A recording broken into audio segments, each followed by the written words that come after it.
I think eventually we're going to get a deal. I think that there's still some work that needs to be done.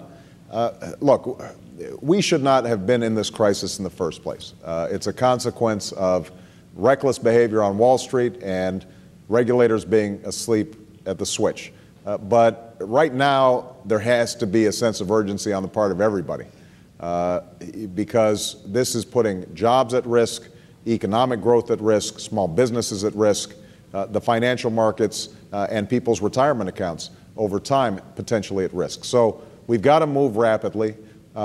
I've put forward consistently some core principles that would protect taxpayers, that we have oversight, that we make sure that taxpayers are treated as investors. So if we're laying out potentially $700 billion, that people are going to recoup that money as assets appreciate over time, that we're not using this to bail out CEOs, that we are doing something for the actual homeowner so that they are getting help and we're avoiding these massive foreclosures that are at the root of much of the problem. Now, we've made progress, and Secretary Paulson, who I've talked to every single day this week, as well as Democratic leaders, and I think the Senate Republicans, I think have agreed to these principles as conceptually, and I think we're ready to move forward before John McCain and I even landed here in Washington. All right. Something happened in the intervening hours, and so I think that there's going to have to be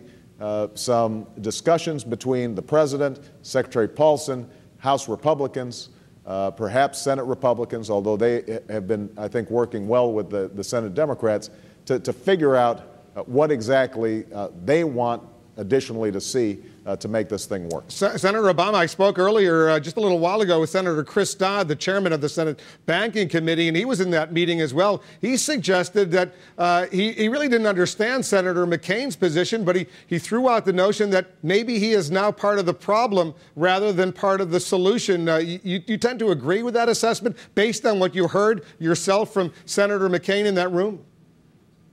Well, Senator McCain spoke briefly. I think he still wants to see something happen. The concern that I have, and one of the concerns that I've had over the last several days, is that when you start injecting presidential politics into delicate negotiations, then you can actually create more problems rather than less. It's amazing how much you can get done when the cameras aren't on and nobody's looking to get credit or allocate blame.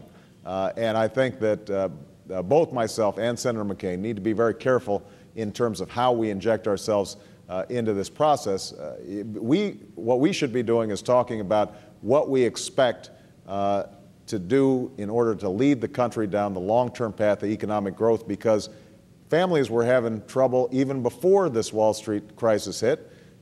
Unemployment, we just saw the unemployment numbers come out today, and there obviously continues to be concern. Highest jobless claims in 7 years. We've got a continuing deterioration in the housing market.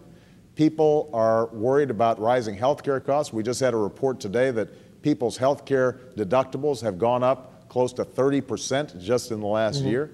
So people are already getting pinched, and that's one of the reasons why I think it's important for Senator McCain and I to have a debate tomorrow, partly on foreign policy, but this issue of economic strength at home is absolutely critical, because if we're not strong at home, we're not going to be strong abroad. About that debate tomorrow night, the first presidential debate, what happens if Senator McCain doesn't show up?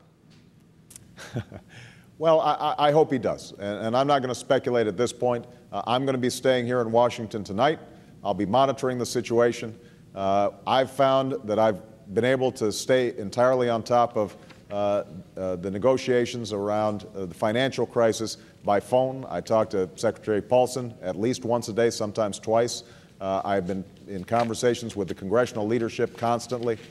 And so my sense is that we can do more than one thing at a time. I think that's part of what's required if you want to be President of the United States, is to be able to deal with difficult situations, but still make your vision clear to the country, and that's part of what this debate process is all about.